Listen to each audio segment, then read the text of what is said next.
Pleser mawr yw cael cyflwyno ein Well, siaradwyr cyntaf bore yma. my pleasure now to introduce our first speaker today, with Dr. Eryn White. Eryn is a lecturer in Welsh history at Aberystwyth University, concentrating on the early modern period with special interest in religion, culture and society. She has published a great deal on the 18th century in Wales, and she's also interested in the print industry and early nonconformity, the effect of education and religion on the lives of women has been an interest of hers. She is the editor of Ceredigion, which is the Ceredigion History Society journal, and she also edits studies in Welsh history for the University of Wales Press. She has recently published the Welsh Methodist Society in 2020, looking at the societies, in particular of South West Wales in the mid-19th century. And she will be talking about Eliezer Williams and his father, Peter Williams, the biblical commentator. Welcome, Eryn. Thank you very much. This is the most nervous part of the presentation when I'm trying to share my screen. I hope that works. Everybody seeing that screen? Okay, great. So that's the worst part, is the sharing the PowerPoint. I'm going to even though I don't really know much about Sir Williams, Wynne persuaded me to look at the son, because I had studied his father, but I do feel my knowledge is a bit superficial. More work should be done on Eliezer, really. But the knowledge about Eliezer is quite limited. The sources are limited. One of those is the history written by his son, and that might not be completely unbiased. There's also tributes, including a biography in the Cambro Britain magazine on his death in 1820, and George R. Evans talks about it when he's speaking about Lampeter. So those are the few sources that we use when we're looking at him. But one of the most obvious things about him, that he was the son of Peter Williams, who had produced a biblical dictionary, and it suggested that he helped his father with these works when he was in the Carmarthen Grammar School. And there's not much information about his contribution to his father's works, but maybe had been proofreading, etc., and that would be a great help to any author. By the 1790s, Peter Williams writes to the press in Oxford that he was short of dictionaries, etc., so his son's help would have been invaluable. So he was similar to his father, a brilliant scholar. He was the eldest son of Peter Williams and Mary Jenkins. And George R. Evans says that most of his gifts came from his mother's side, because she could was sufficiently learned in Latin to help her son with his schoolwork in that language. there was quite a lot of academic ability on his mother's side. And Eliezer's son writes that Eliezer was also quite a good sportsman when he was young. And he talks that he played football, and Georgia Evans says,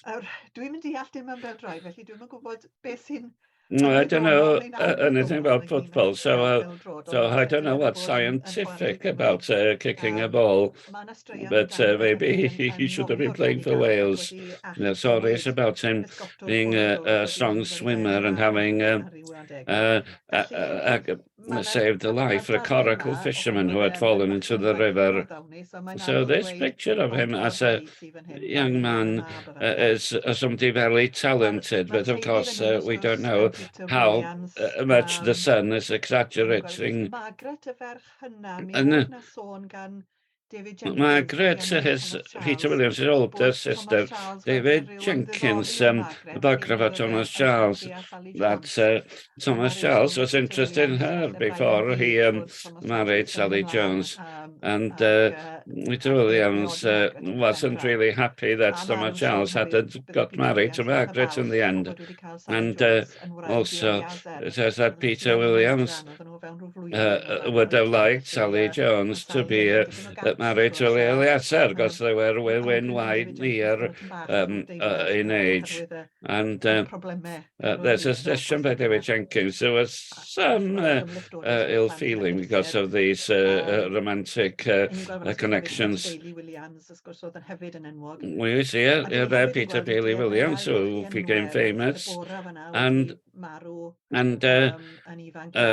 we see there's the cycling of names. So Deborah died very young, and then another Deborah was baptized in a family, and that often happened in families at the time.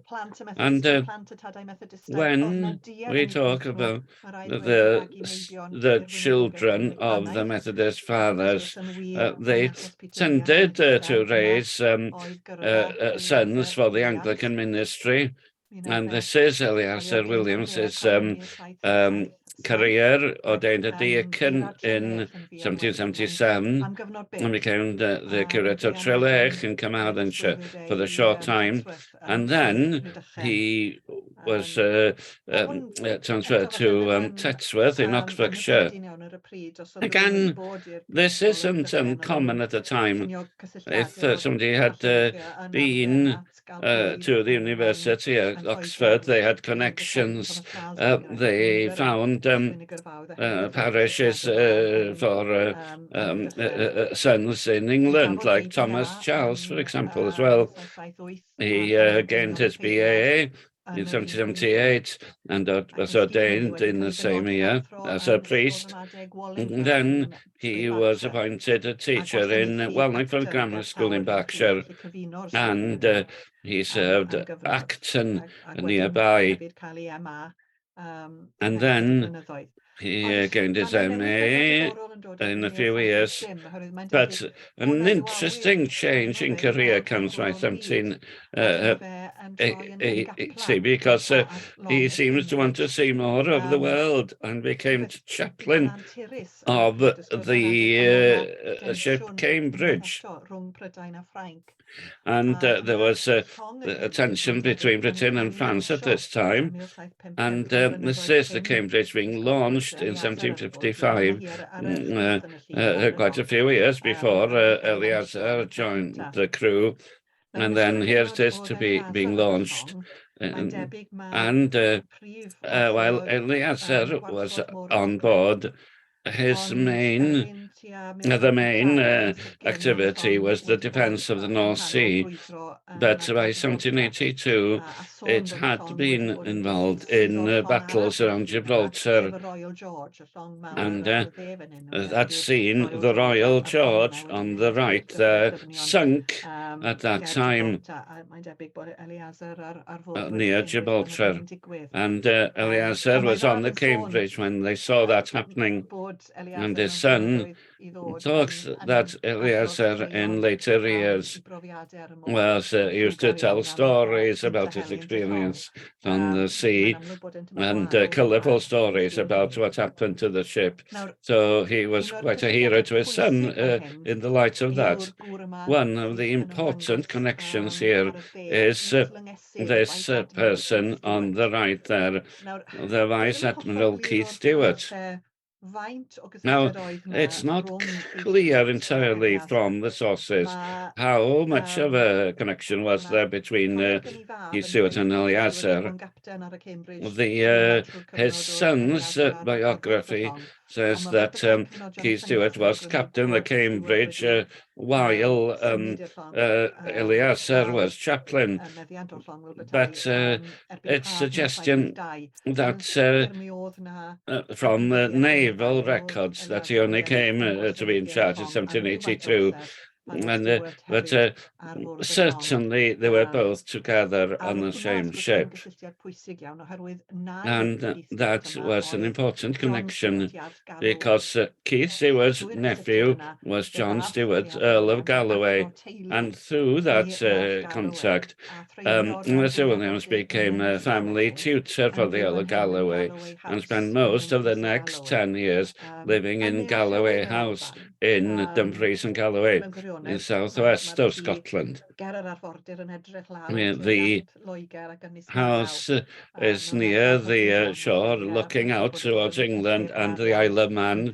So it must have been a very nice place to live for that period.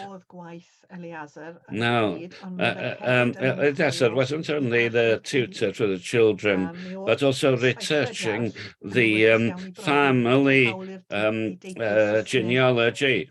The seventh Earl wanted to be known as Baron Stewart, and the Earl of Galloway was a member of the House of Lords as a representative Lord of Scotland.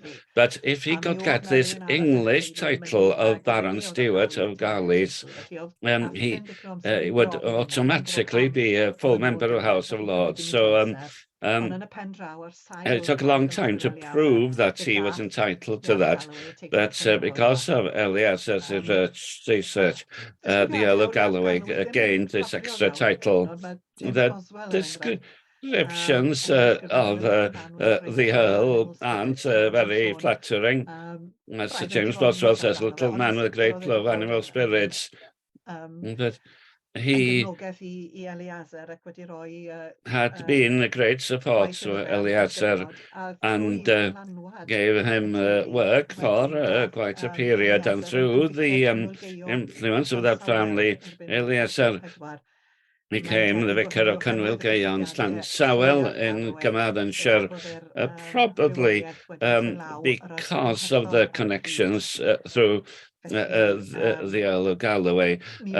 He was appointed there through the Lord Chancellor, and then he appointed a curate to work on his behalf as he spent most of the time in Scotland.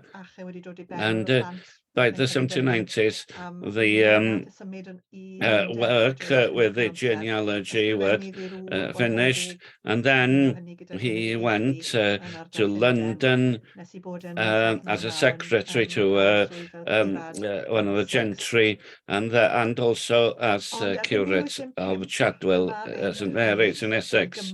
But in 1805, he's back in Wales as the vicar of Lampeter under Thomas Burgess, the famous bishop of St David's. And this move was important in terms of monetary support. Cynwyl Llan came about £130 a year after paying the curate, but Lampeter was worth about £200 a year. So he combined those employments, and he had quite a large family by this time. He was married twice, And both marriages came from the Galloway family networking. He met his first wife through family connections, and she was from France, and she was fleeing as one of the gentry from the Welsh-French Revolution. It was quite a shock to the family because he got married without telling them, and he was making one of his infrequent visits to Wales in 1792.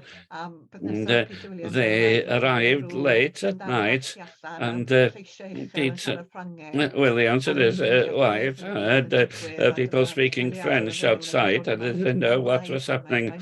Eliezer came in and just said, this is my wife who comes from France. So not quite what they expected from their son's visit. But there's quite a tragic end to that first marriage. Anne died in 1796. There was one son from the family, and he died at about 1 year old. And his wife died in 1786, same year that Peter Williams himself died. So it was quite a sad period for Eliezer. And we do know from his letters that he felt quite depressed at the time. And then he marries in the same year, again, through the Galloway family collectors. He meets a member of the Irish gentry. And the story of Eliezer in the Camp of Britain emphasised that this wife was high maintenance.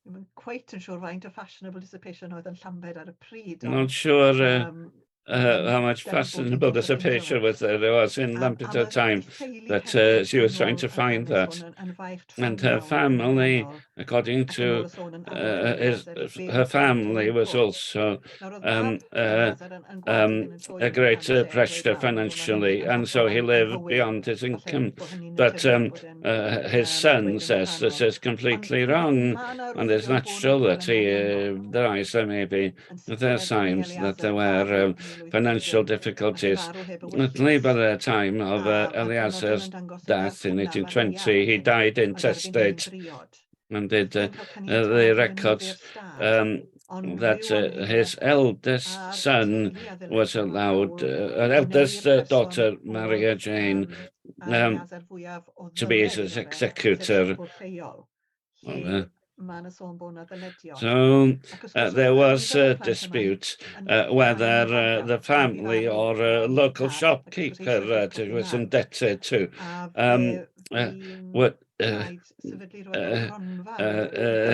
would actually inherit. And the children were in some financial difficulty, and we see Thomas Burgess contributing to a fund to help them and asking for other contributions. So we see the name of Peter Bailey appearing there, and Reverend St. George Armstrong. That's a son who wrote his father's story and published his works. And then Mark Synod dies as a baby, and then there's another Mark Synod, but he dies as a child as well. So quite a bit of tragedy in this family that had lost their parents fairly young. And it was part of the desire to support the family was the establishment of the grammar school in Lampeter after Eliezer's period. So Eliezer did establish this in 1805, or re-established this with the blessing of Thomas Burgess to prepare sons to be priests in the church. as well as other professions. So this could have been the start, really, of the university college, which came afterwards. And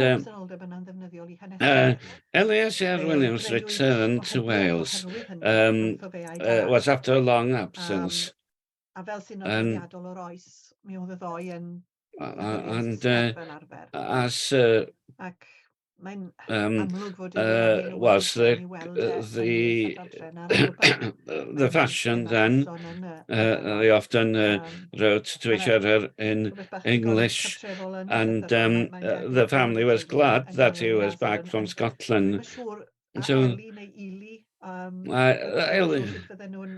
they called Eliezer Eli or Ely. I don't know exactly how it would be pronounced, but they shortened the name among themselves. And there's a great familiarity, and they were very glad to see him back in Wales. And Eliezer was always talking about parishes which were becoming vacant in the southwest in the hope of his son wanting him to look at parishes in Wales. So it wasn't just a matter of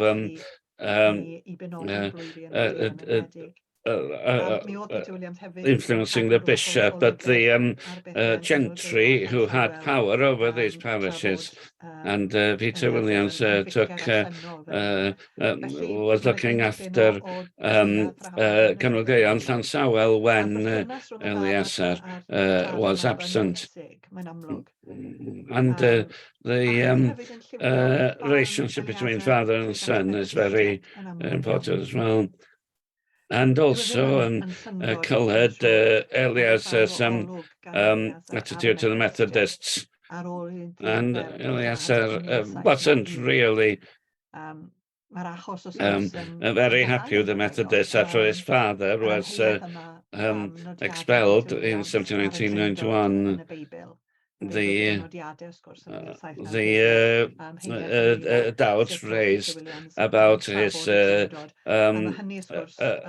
discussion of the Trinity, and that is a subject we have to be very careful about.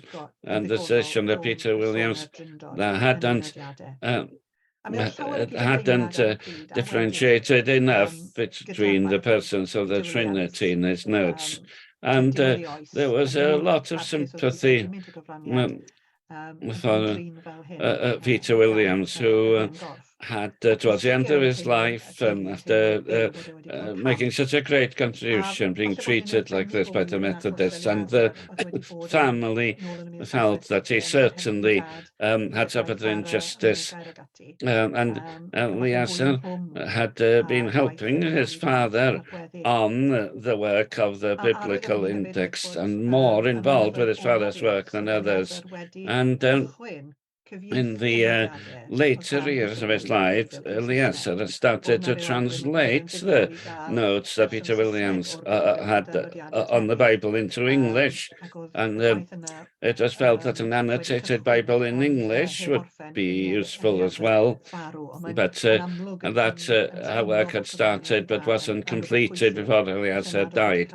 So he did feel that his father's contribution was important and that he hadn't been appreciated enough. So we'll see his attitude to the Methodists when Eliezer wrote to his brother when it was anticipated that the Methodists would ordain for themselves and break off from the church in 1811, and happened in 1811. So all this is in the air at the time. Properly of this schism among the sectaries, I believe that thousands, both in North and South Wales, might be restored from among the common people who have been led astray.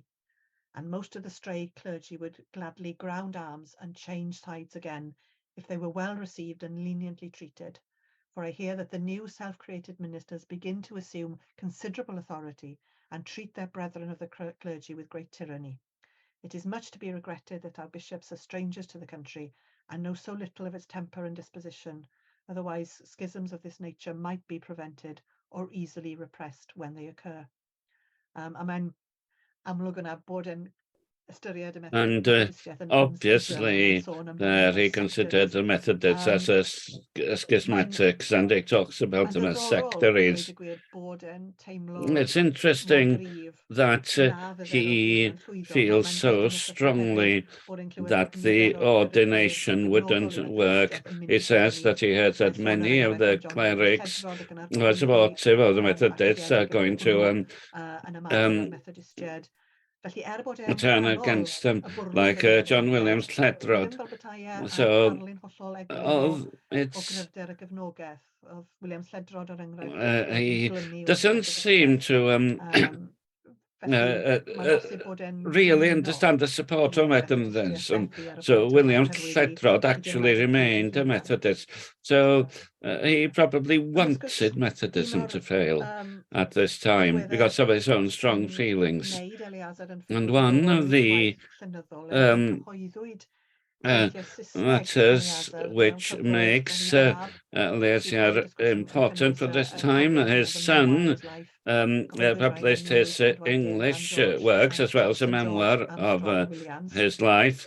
That was published by St George Armstrong Williams in 1840, who served in Betws Garmon, and he had been vicar of Porthelly as well for a time. Now, the English works they speak much about ancient history, but maybe he turns slightly to favouring the Welsh language and the history of a nation.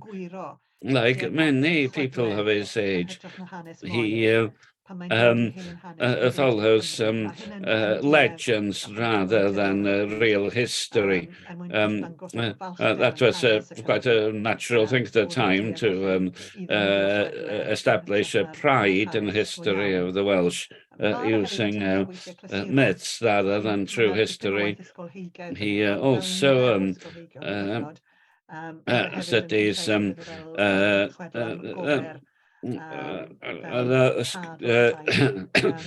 ancient manuscripts, but he believes things that Gomer was and the sons of Noah establishing their kingdoms in Europe, and Gomer for Wales. And there's also we also see this in what he says about the Welsh language. He's very defensive and trying to portray the Welsh language as in a more possible light, a positive light than it was at the time. That it is rough and harsh. A mae'n rhywbeth gyfoes iawn yn and there's a very contemporary feel to this. He says that everybody, that Welsh is full of consonants and no vowels, as people say today. And he explains that people don't understand the alphabet. And he talks about poetry, which is soft on the ear because of its vowels. And he compares Welsh to Italian and French, and concludes that Celtic languages had influence over the whole of Europe. And we go back to the Welsh as being one of the old languages of the Tower of Babel, etc. Of sound to the manners and the language of the Celtic tribe of the Longobardi. From this cursory view of the history, the topography, and the various dialects of Europe, it would appear probable that the Celts, the Gauls, the Longobardi, the Cymry, and other Celtic tribes, under different denominations at some remote period, overran almost all Europe. Mae'n syndod mewn ffordd fel rhywun mor ysgolheigaidd it's amazing that somebody who was such an academic didn't see the similarities between Welsh, French, and Italian as descending from Latin. He says it is the Celtic languages that caused his influence. He doesn't see that it isn't the Latin influence. So, as a number of the scholars of the age, he's not on the safe ground when he talks about the roots of the language. And when he's contributing to the history of Ceredigion,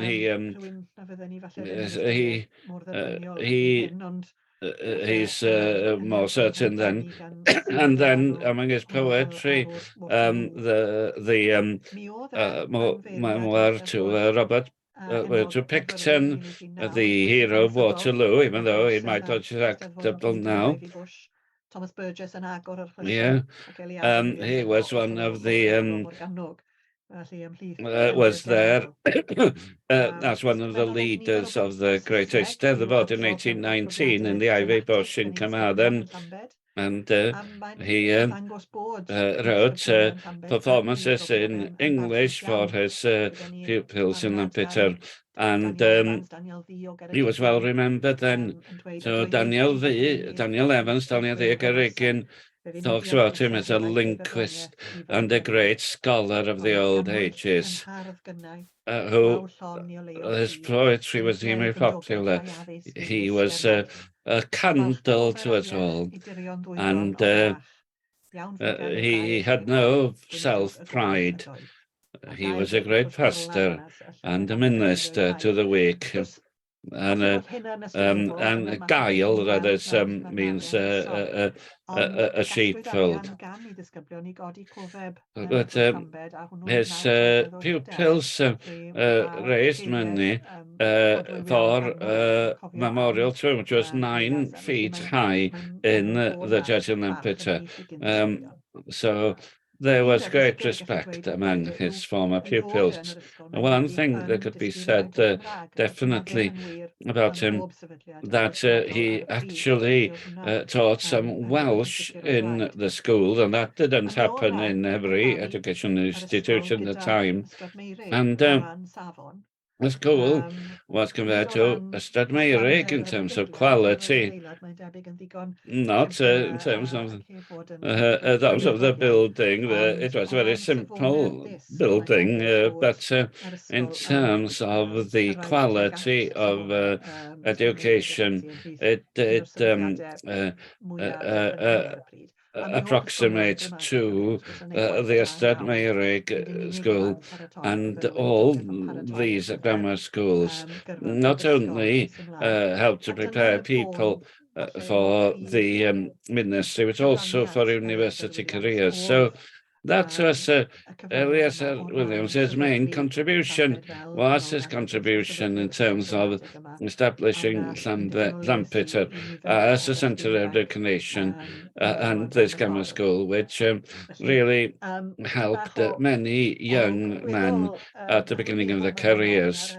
So a fairly superficial look at Eliezer Williams, but an interesting and varied career, more than what we'd expect, more varied than what we expect as a son of the Methodist Peter Williams. So thank you very much, Eryn.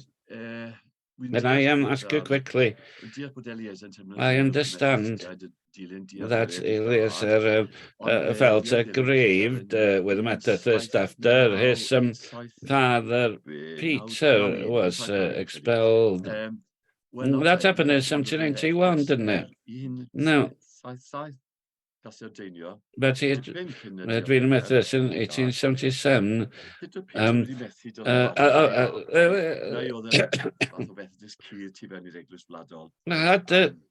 am gyfnod hir. So Eliezer was in Felly, sa'n i bod nhw'n 1877. So gweithio did his father, Peter Williams, make more of a Methodist of his son before he was self-expelled? But in terms of the other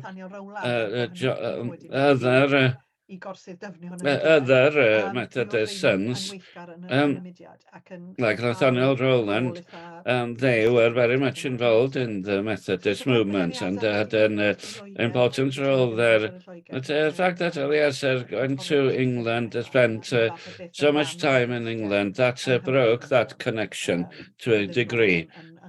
So he wasn't really part of Methodism in Wales for a long time, and that might be the path that he might have expected him to take to come back into Methodism in Wales and follow his father, but it's difficult to find more about his attitude to Methodism before his father was expelled. So I haven't seen much information on that. It doesn't.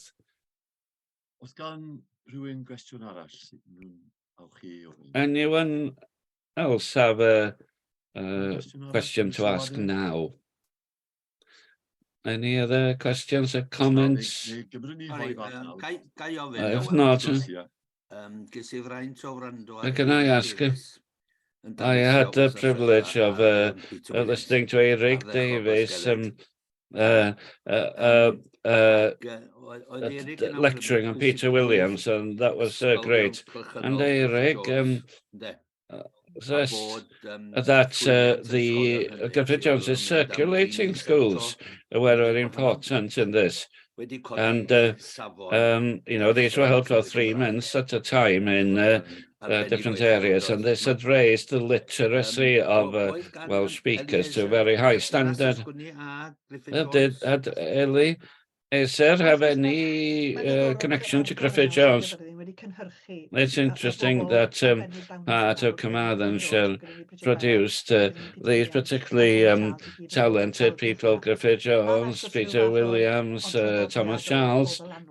There's kind of tradition there of influence. There's no direct influence, but Griffith Jones had died, but people were still talking about him. So Eliezer, being born in People Lloyd and gone to school in Carmarthen, he would have heard from his father, etc., about Griffith Jones. So the principle of the importance of education was important to him, but he then left Wales, but anyway, came back to teaching Lampeter. Eryn, do we? No, how many, what percentage of Welsh people were literate following the success of Catholic schools? It's difficult to say, definitely. I try to look at how many people signed the wills, because a signature is taken as at least a technical literacy. So they're usually able to read if they can do that. But over half in most parishes did sign. So literacy were higher than England or many places in Europe by the second half of the 18th century, about 45% among the middle class. So these circular schools had caused a lot of change. It's very difficult to measure it, but so it's about 250,000 had been through the schools by the time Griffith Jones died in 1761. And when the Welsh population was about 490,000, so about half the population. It is amazing, really. Thank you. Diolch yn fawr eto, Eryn, am eich cyfraniad bwrdd a sgwrs ddifyr dros ben. Thank you for your contribution, Eryn. Byddai'n hael siaradwr heddi yw... Well, our second speaker is Robert Rhys, and we welcome him warmly as well. From 1978, until 2018. He was a lecturer in the Dwyn Welsh in Swansea University, specialising in recent Welsh history. He's written about works of Welder, Daniel Owen and James Hughes, and he also edited the 2 volumes of Patrum Amryliw, which were essays on 20th century Welsh poetry. Together with Alan Llwyd, he edited a collection of Waldo's poems.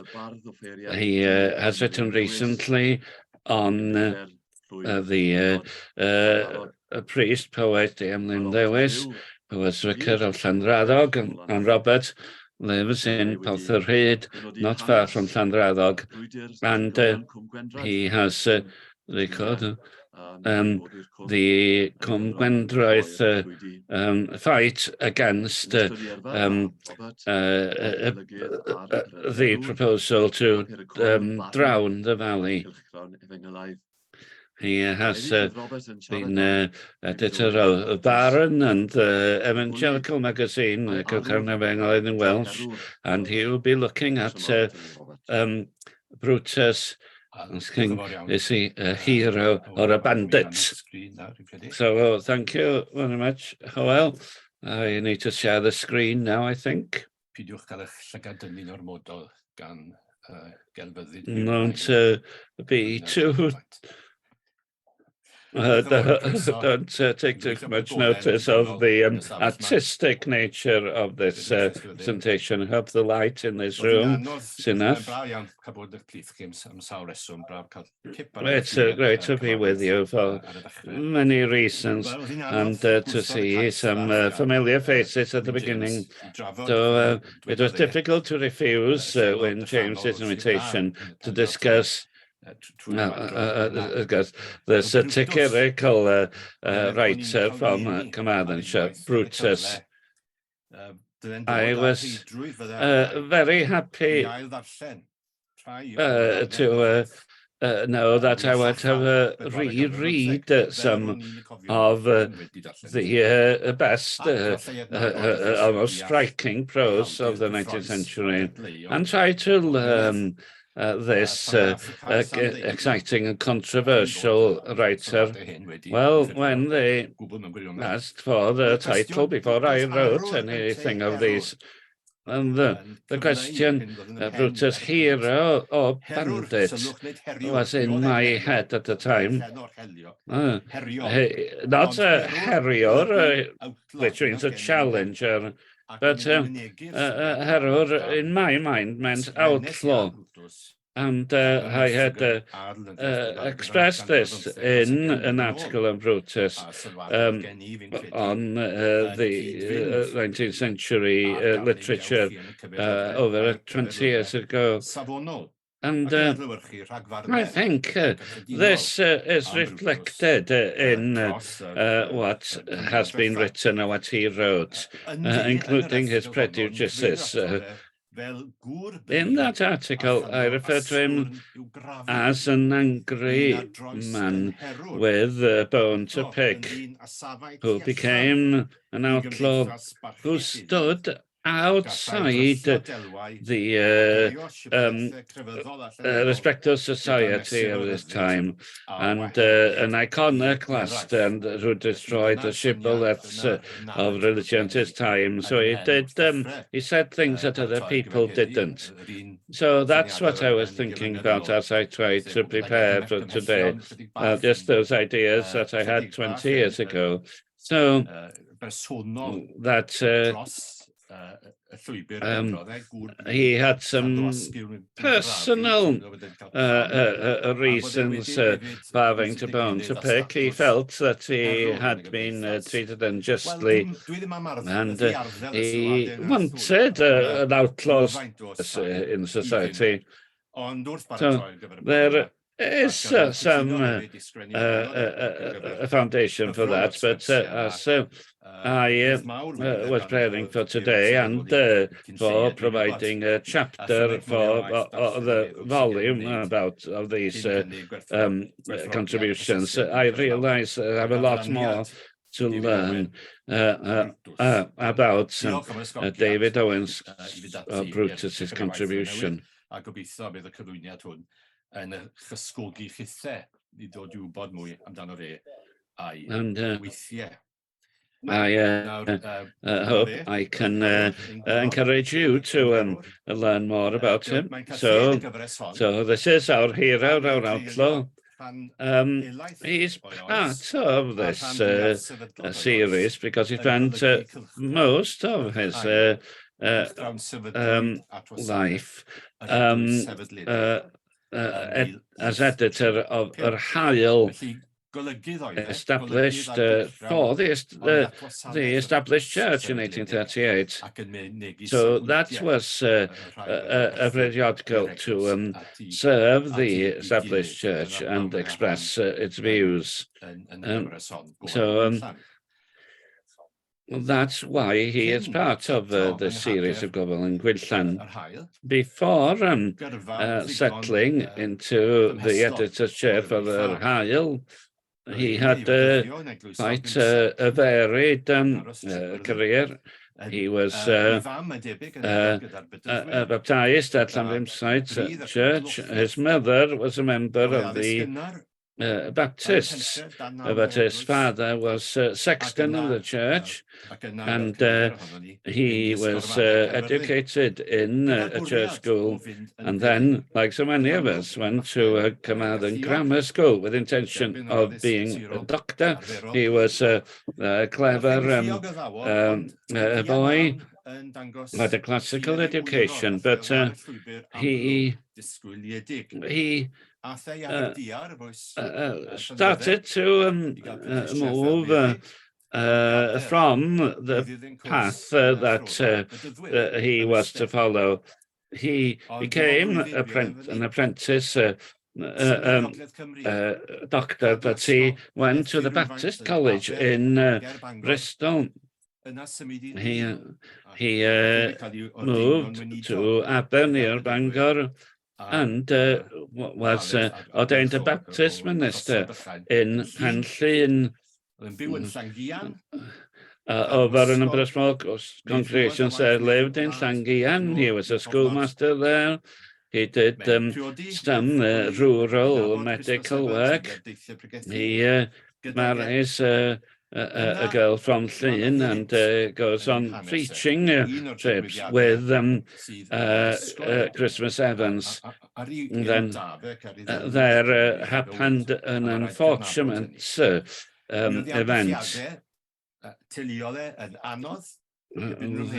His family situation was difficult. He was poor, and he committed a fraud. He applied to the Unitarian Charity Fund, saying that his congregations in Llyn were Unitarian nature. Thomas Jones, who edited some of his works, says that his letter was full of lies, so he was asking for money on the basis of an untrue statement that his churches were of a Unitarian nature. And then he was expelled by the Baptists. His father-in-law was involved with the Congregationalists, and Brutus became a member of the Congregationalists and preached with them, and then he was the schoolmaster in Ynys and Bontnewydd. No, his first steps into literature are typical and foreshadow the controversy that would happen later. He appears first as Brutus in Seren Gomer in March 1824. He's still quite a young person. he sends a letter which is published, a letter which is very critical of the Welsh language and hoping that English will take over from the Welsh language soon. Well, this letter or article brings him into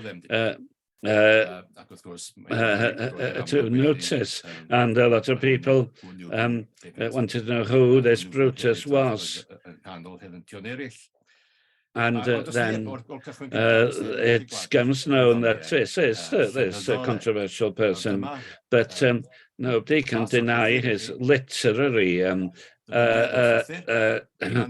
abilities. So this is a quote from a letter. So he's saying that as we look at our situations as Welsh, and says that it would be much better for us to get acquainted with the English and the language, and let Welsh language just live for itself, or give it as a gift to the poets, the bards. And, he's actually laughing a bit at the bards and their so-called traditions then.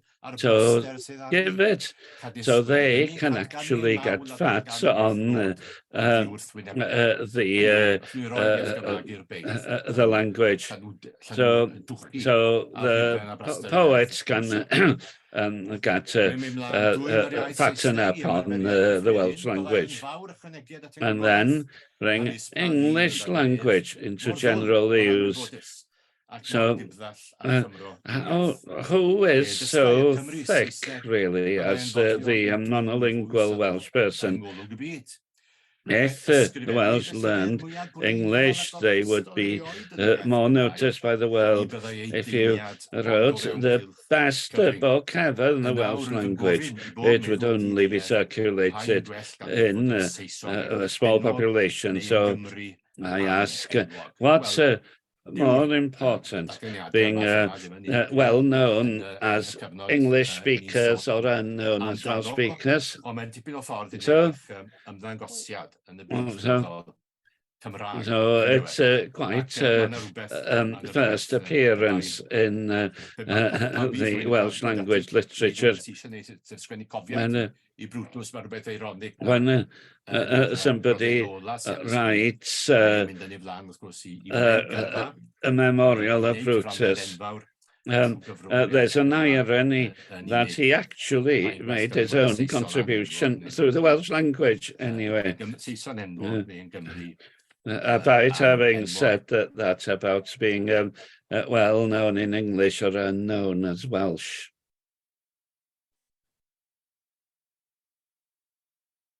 And then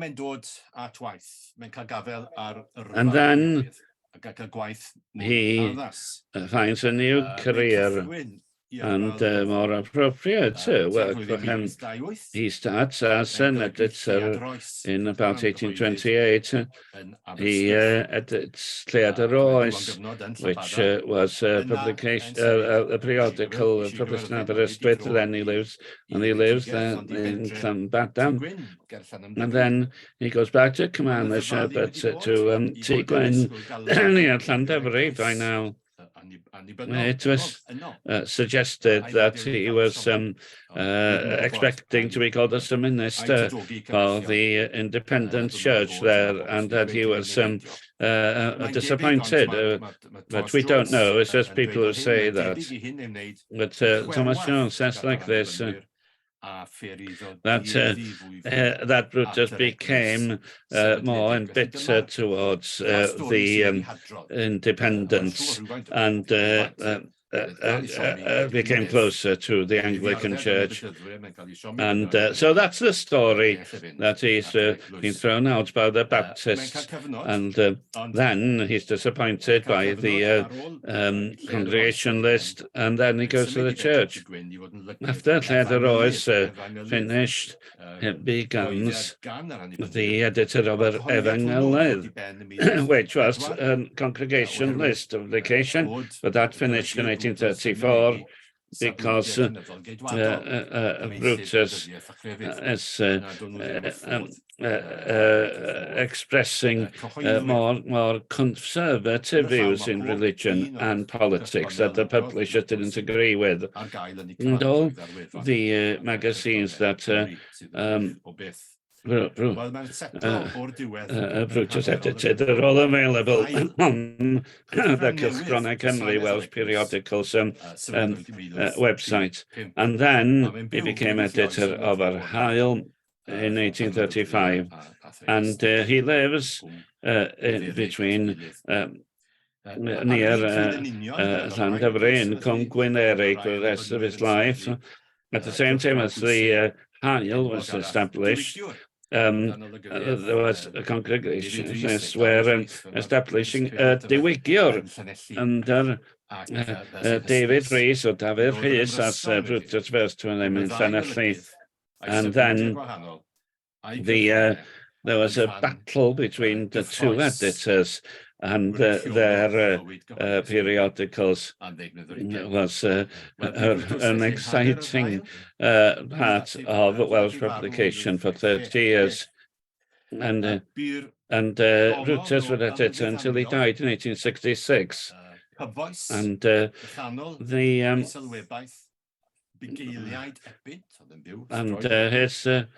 he had a column, Bugeiliaid Epynt, the shepherds of Epynt.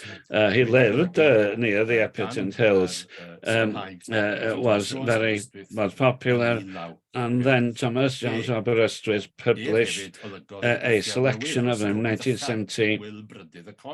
And he also produced a new edition of Will Brydyd y Coed, a satirical novel, which had appeared in episodes in the Haul. So the publication of both these volumes by the University of Wales Press established Brutus's place in the canon of the Welsh language, and made him part of studies at university level. These volumes have made him an official figure, as it were, in Welsh literature, but he wrote a lot more than that. Jones lists 17 volumes that Brutus wrote. The longest was Brutusiana, a collection of material from Yr Haul, and then a collection of theological and historical writing. He was a poet, not an amazing one, but better than a lot of his contemporaries. So here are some of his works. Some have a star, an asterisk. You can read those on. They're on the web.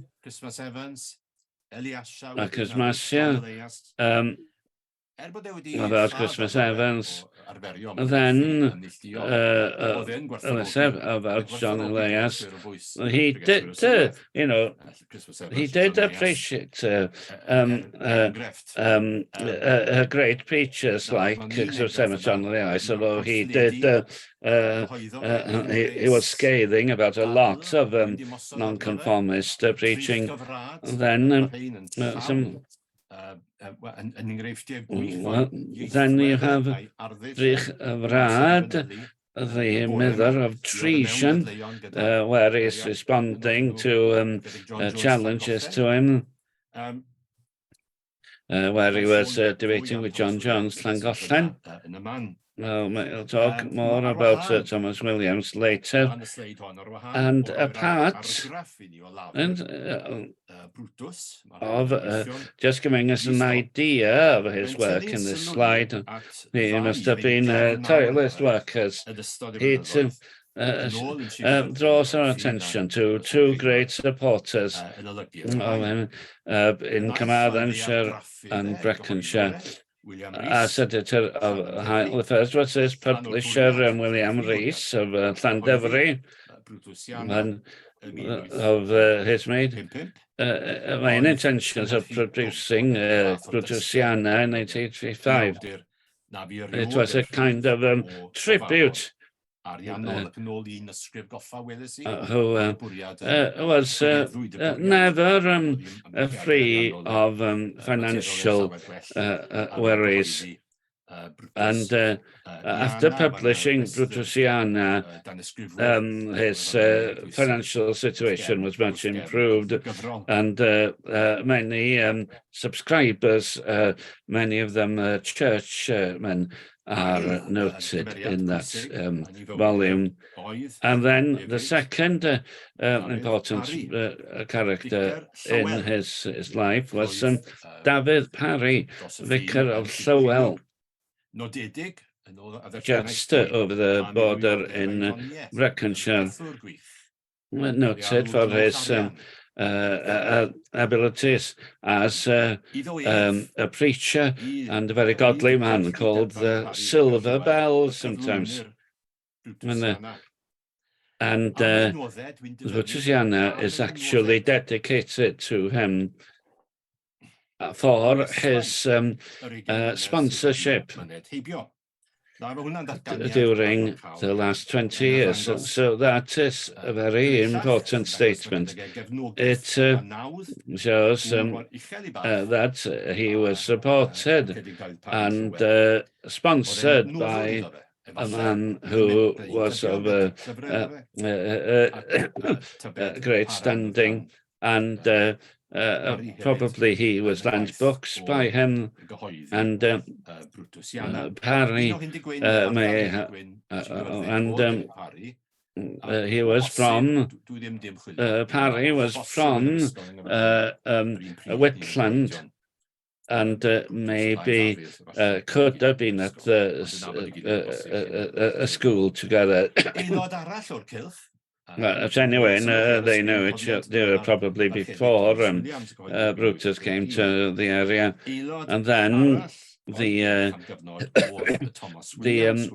memorial of Thomas Williams, who was Minister of Horeb, Cwmdwr, not far from where Brutus lived in Bronarthen, halfway. I don't know what his usual pattern was. He went to Llywel, and he went to the Baptist Church Horeb Cwmdwr as well. And as one person suggested, he supervised the improvement of the chapel without charge, and Brutus wrote a biography of him in a series of letters. And when that was when Eryn Cymru reviews this volume, he says that he went to preach there, and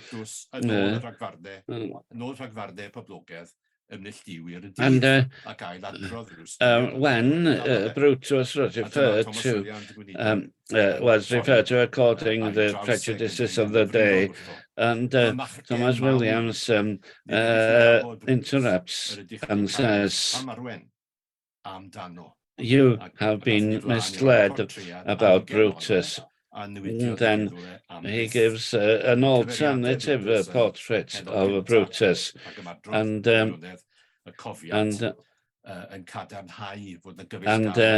in this memorial, Brutus says that he was close friends to Thomas Williams, and they spent a lot of time together. And one of the things I've learned as I prepared for today is this picture of his Brutus's geographical neighborhood and the friendships he had with Parry, Llywel in the east, and Thomas Williams in the same area. And then William Rhys is a publisher who visited him often. Now, we've spoken about this very negative attitude, especially in congregation, in non-conformist circuits to Brutus, in John. There's a reference in the book of John Thomas, Liverpool. So, yes, he'd been editor of a Vineyard, and then there's after the last quarter century of his life, he was a kind of Welsh Balaam, who just swearing at the nonconformists, just so that he would be paid as editor. He was just the wage slave of the church, who was employed to express these attitudes to religion and politics, and he wasn't a teetotaler, and he was attacked for not being part of the growing temperance movement. But one eyewitness report to balance that, Reverend T. Lewis of Newport, who was one of his ex-pupils in 1898, he gives us an idea of what kind of life Brutus had, and his difficult financial circumstances when he was contributing so much to literature and editing. So his home was pretty poor and not much better than a stable, and then he moved to closer to Bentry Bach, to a slightly better house, and this minister in 1888 in Serin Gomer remembers him like this. I remember well that he asked me to take charge of it sometimes. While he was writing articles for Eryn, he wrote very quickly on folios. And sometimes during his work, he wept until he was shaking, and then he was laughing. And sometimes he went to the river nearby to wash his face, and then in about a quarter of an hour to continue his work.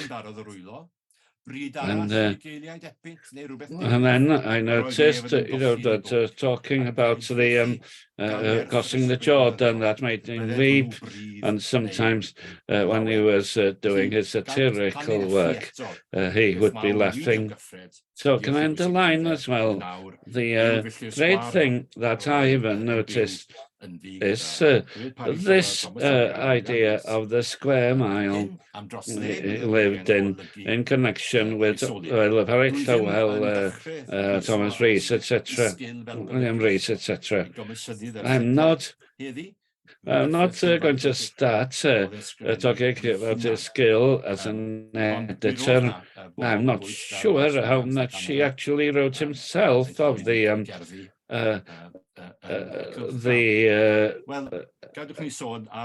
magazine, but people like Lycander, for example, did contribute poems to the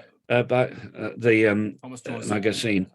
So the Shepherds of Epint, Thomas Jones thinks that about 350 of these columns were published. We're not sure if he wrote all of them, but he probably wrote most of them. So this is what Thomas Jones writes. We see we can come to Brutus's work with our own prejudices. He says that Brutus was there to spread propaganda over conservative politics and to support the established church and attack the nonconformists, the split churches, the type of preaching, the academies, the lack of learning of faith, learning of the worst traveling preachers, the jacks, as they were called, and the attitude to the state. So he has his prejudice towards the nonconformists, I mean, being a nonconformist himself. So, again, suggesting a doubt about his motives. And however unfair were his attitudes, he was a great satirist. And then he has a place in the literature of Wales. And that last sentence is very important. So this is an idea of things he said. This is not in Thomas Jones's selection. It's from the November 1843 edition of Yr Hael. This is in the middle of the Rebecca riots.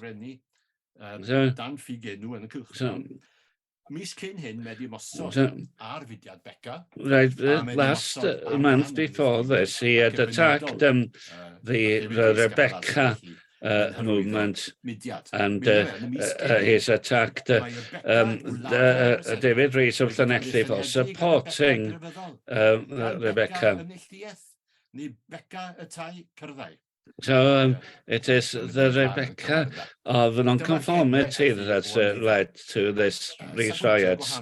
So it's an example of a conversation, dialogue between the shepherds. So we can see who is actually speaking for the church here. It's the same things that happened in the south, and we just hear tragic things. We've never seen such times. Then Evo says it is incredibly riotous, and worse than that, people are doing evil, and it's not just evil, even in the most religious areas where sectarianism, i.e. the congregations are the strongest, that's where it's worse. Non-conformist religion has been able to stop this evil. It's worse than the Irish here. Well, it was as religion simply, but I think religion, sectarian religion, can stop the evil, because hundreds of sectarians are part of this. Well, says but people are under pressure. Well, why should be surprised that they're revolting? Is that an excuse for coming out armed in the night like Becca? What about destroying the toll gates and attacking the toll keepers? Then, thinking of his greatest works in modern ideas, anyway. So he wrote some fake memorials. So in this, these were written at the end of his life. He talks about these biographies. He attacks the usual biographies of time. So now to give back a llwyo, and then cofio Stein and then Will Brydydd Coed, which is most important work. We had an episode between 1863 and December 1865. And then, this is what Robert Rhys wrote about this. And he is attacking a great annibyniaid and their unlearned preachers. So William Morgan's is a very lusty and useless young person, and a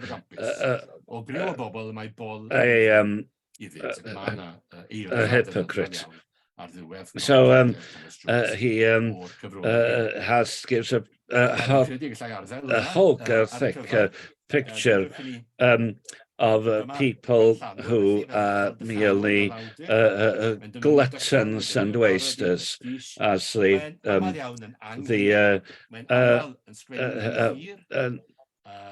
non-conformists. He uses prestige. He's quite repetitive what he says. He goes over the top. But there are truly funny parts where so he sees that somebody came taking advantage of hospitality and the creation of a split chapel. There are silly sermons there. I've got some examples to entertain you. That's of the wheel prayer by Wilbur Coyd. So it's parodying the kind of preaching that people without learning or training became preachers, especially among Congregationalists. So it talks about the wheel being wonderful.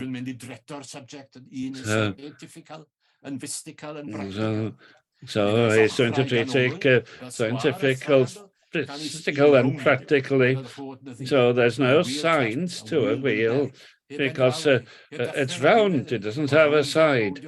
There's no end to it. It just goes round and round and round without reaching the end. What a wonderful idea.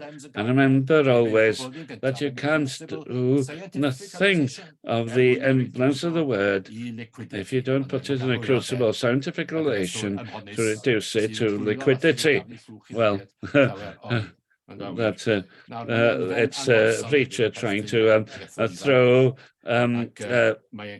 dust in the eyes of his congregation, and then he reproduces the love letter to Miss Williams. Love my ladies like the well near the church called Ffononvair. Spring up in the winter, spring up in the summer, and spring up always through the ice and frost and everything. I hear love too in my heart, poking and poking, I in the bed, in the house and in the pulpit. Send to I to tell you that you love I, and be the wife of I, and I marry you at once in silence in the office of the register. And this is best that your father will forgive us after the knot is safe and sound. Send a line to I, saying you love I and marry I, the Reverend William Morgan's minister of the gospel in the new church. Well, there we are. Examples of the kind of his kind of satire. A lot more to say there, but we're coming to the end now. I've always felt that there's something ironic in where the plaque is placed in memory of Brutus in Gwyn. He lived in that village. It's not exactly where he lived in his place. It was called No Better Than the Stable. Editor of the Sun, the editor of a print one, almost in local literature in the 18th century. Well, I feel it's ironic that you have to pass this plaque before we come to hear about near and nearby, we find this, as if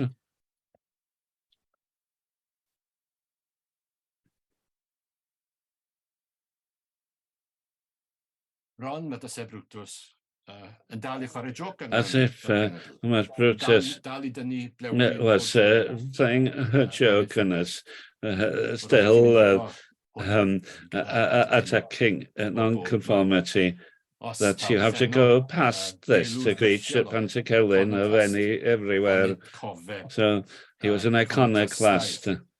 Isn't this an iconoclastic memorial here? Wel, in truth? dwi ddim yn credu hynny bellach. Dwi'n credu bod y ddau.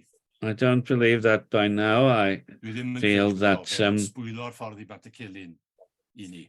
I don't feel that the memorial spoils the way to Pantycelyn for this. Remember that T. Gwyn, where he lived, and it was there was a famous split chapel there because of theological arguments with Ken House there, when Brutus lived in halfway. And the split chapel was built on land donated by the Pantycelyn family. I don't see him as real an outlaw, a challenge, certainly. And I see both Pantycelyn and Brutus and Vicar Pritchard as well as the about of the riches of the area. No, it's not enough to call him. It's just an angry man with a bone to pick. He really made a great contribution as an editor of a monthly magazine for 30 years. A controversial worker, but a tireless worker in the vineyard given to our care. Thank you for that very interesting conversation. So we'd better not have questions now, but to leave them until our informal time of discussion. So can I ask Manon Cridwin James to express our thanks for Can I really thank Eryn and Robert for two very clear and lively contributions. We've been taught about two very important figures and have been given very clear pictures and bold pictures, and that's part of the vision for these presentations, to learn more about these important figures throughout the period. So thank you for both of your work. Thank you for your research, and speaking personally, I didn't know anything about either of them, so I've enjoyed very much. It reminds me that some things continue, like the importance of education and literature, and I'm glad that